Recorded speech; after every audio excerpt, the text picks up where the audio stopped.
I need the scoop. A friend's desperate need for help becomes a nightmare when toxic family members destroy everything in their path. We're diving into a Reddit saga that shows how enabling someone's self-destruction can drag you down with them. Get ready for a story about boundaries, manipulation, and the heartbreaking moment when helping becomes harmful. I'm a 30-year-old woman, and I have a close college friend named Marlon, who's 31. He moved in with me after a messy breakup with his ex-girlfriend Paige, who's 29.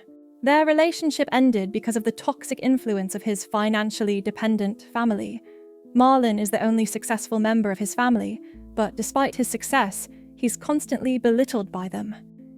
He financially supports his unemployed brother and parents, who actually harassed and assaulted Paige for money. This led to criminal charges and ultimately ended their relationship. Marlon's complete inability to set boundaries has cost him not only his relationship with Paige, but also several friendships. Recently, he asked me out on a date. I told him I couldn't consider dating him unless he cuts ties with his family. When he brought this up to his mother, she rejected the idea entirely, not because of the boundary setting, but because of my skin color and beliefs. Marlon is currently living with me under a lease agreement, and my friends and I continue urging him to gain independence and distance himself from his toxic family situation. The Reddit community overwhelmingly urged the original poster to prioritize her own safety and well-being over her friend's destructive spiral.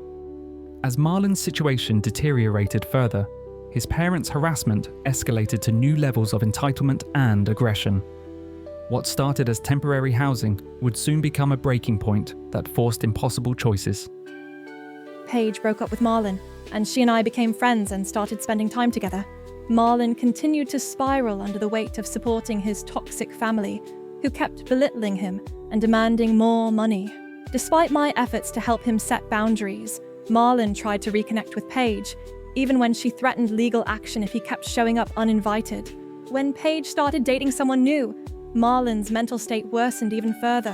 While I was on a trip, his parents showed up at my house demanding money and medical support, and they even asked if I would bear them a grandchild.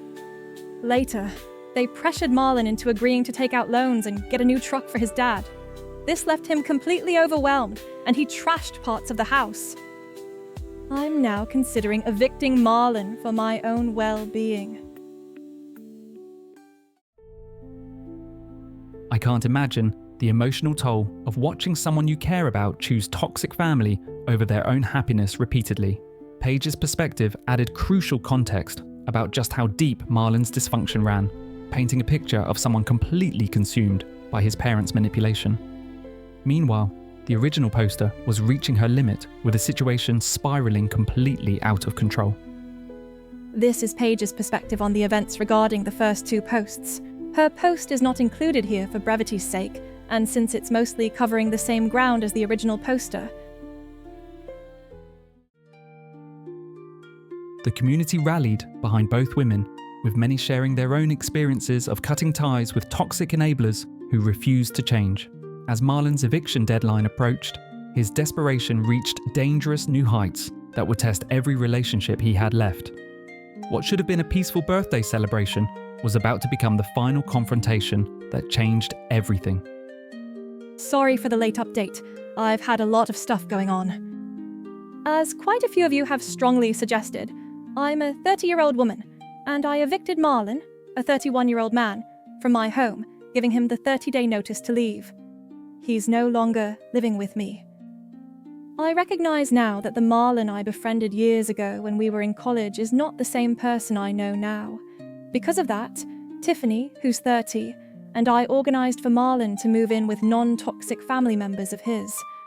I'll explain how we got here. Also, just as a side note, Paige has seen my posts and is reading them, as well as the comments. She has also posted her own update as well, with the link to that posted above. So, on June 4th, I decided to have a sit-down with Marlon. I told him that given the chaos he's been causing for himself and me, I felt it was best that he moves out, so I handed him the notice for him to leave. He asked where he was going to go, but I reminded him that he does pay the rent for his parents' apartment, so he could move into the apartment he is already paying for or spend extra money renting somewhere else.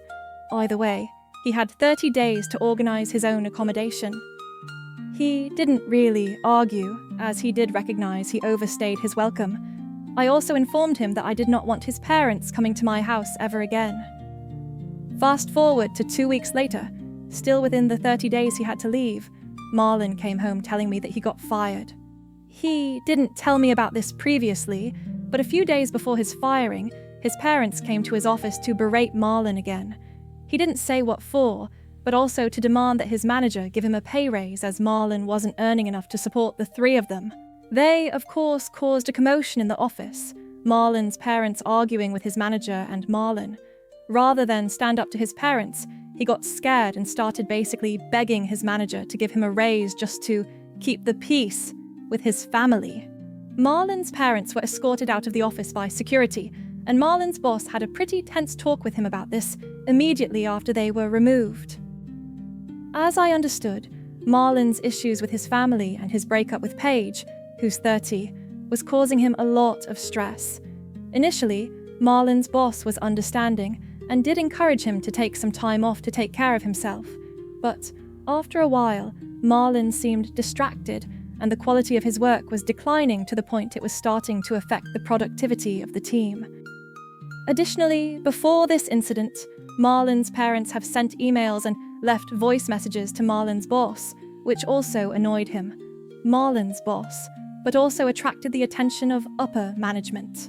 Bear in mind, Marlon had a pretty well-paying job, with most of that money going towards his family's debts, shopping, and expenses.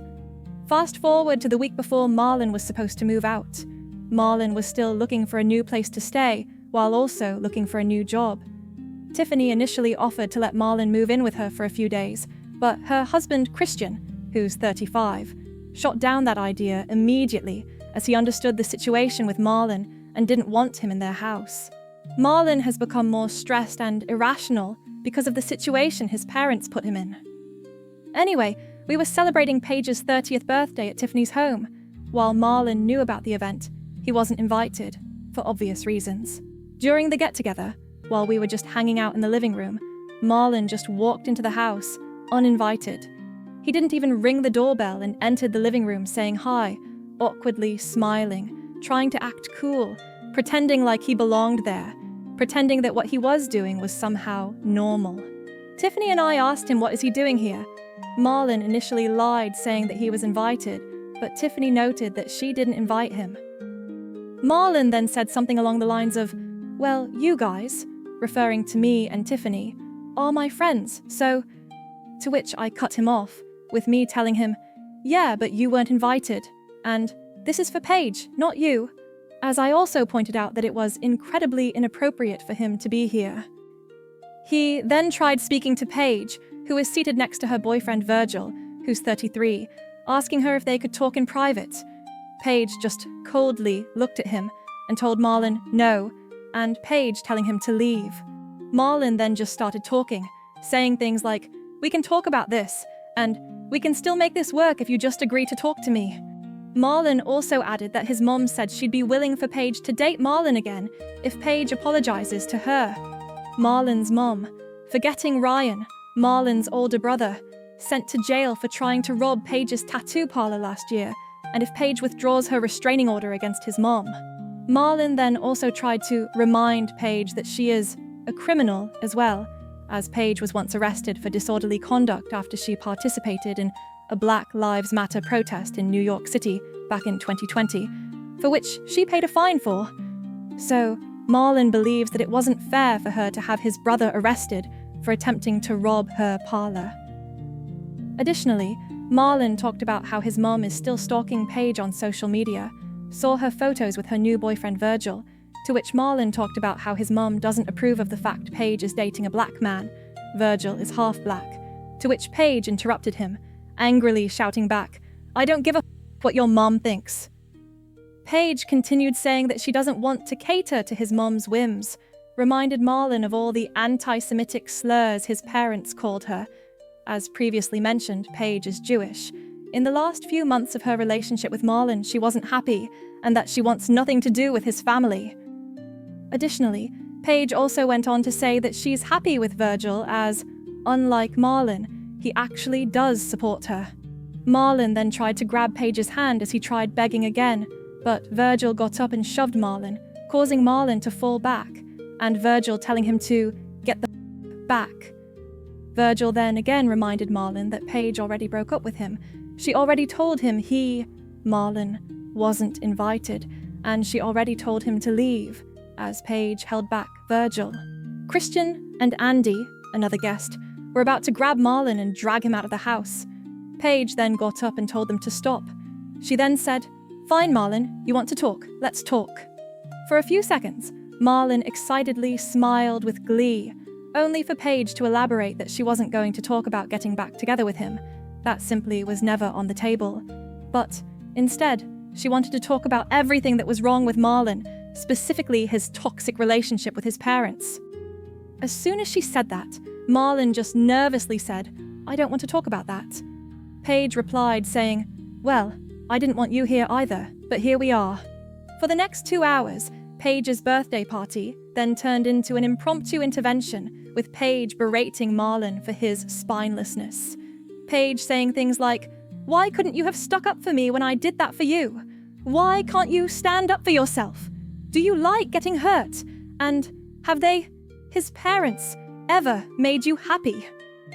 Paige went on to acknowledge that they did have good times when they were together, but that was before his parents showed up back in his life.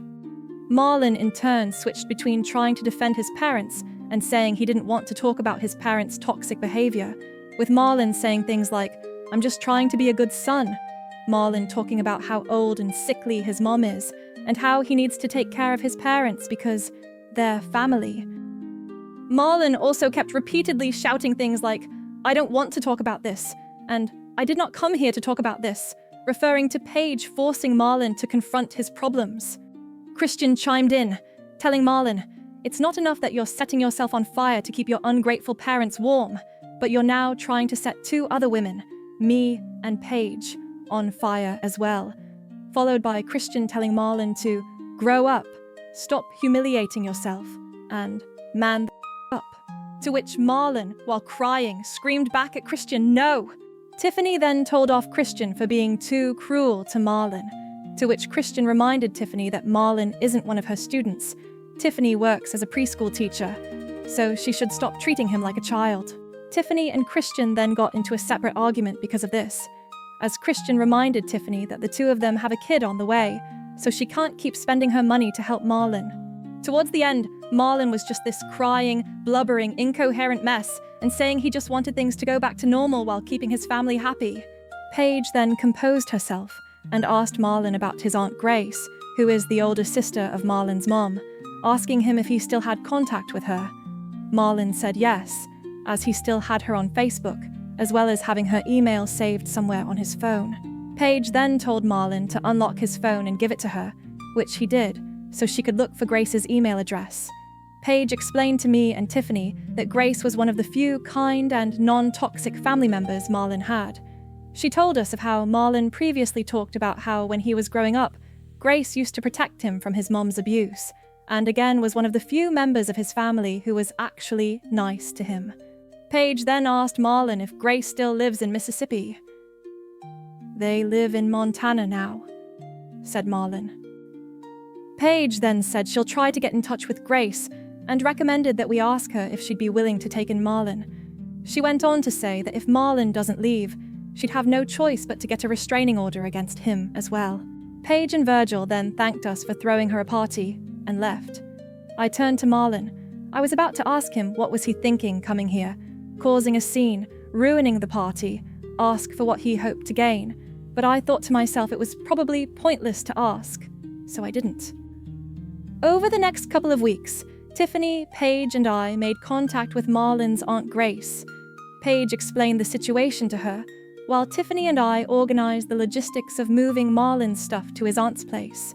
Tiffany paid for the shipping of Marlon's stuff to his aunt's place.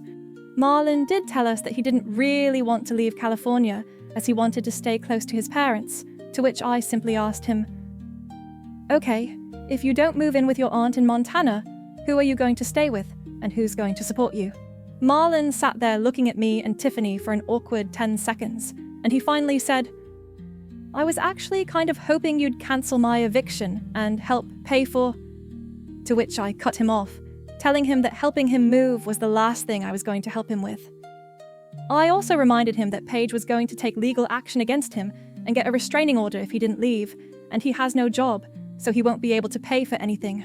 Tiffany asked if Marlon's parents couldn't also just move to Montana with him. Marlon explained that's likely not going to happen as his mom and Aunt Grace hate each other, as well as Marlon telling us of how his mom is low-key terrified of Grace, although he didn't necessarily know why. On Friday, the 4th of July, it was time for Marlon to move out of my home, and he assured us he was well enough to drive up to Montana himself.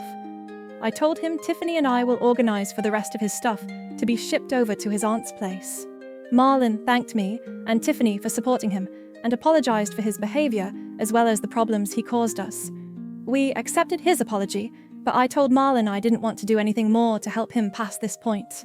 Tiffany also apologized to Marlon on behalf of her husband Christian, as Tiffany felt Christian was being too harsh on Marlon. So now Marlon is gone, and Paige helped me clean up and organize the guest bedroom in my home where Marlon used to stay. With Marlon gone, the house does feel more relaxing and peaceful. Honestly, I feel less stressed now that he's gone. Lastly, given that Paige has been more involved in these events more than I have, I agreed that if anything else new happens, or if there's any new updates, I'll let Paige post about it herself. Sometimes the kindest thing you can do is stop enabling someone's self-destruction, even when it breaks your heart. This powerful story reminds us that we can't save people who won't save themselves. Share your thoughts on setting boundaries with struggling friends in the comments, and explore our other videos for more stories about toxic relationships and the courage to walk away.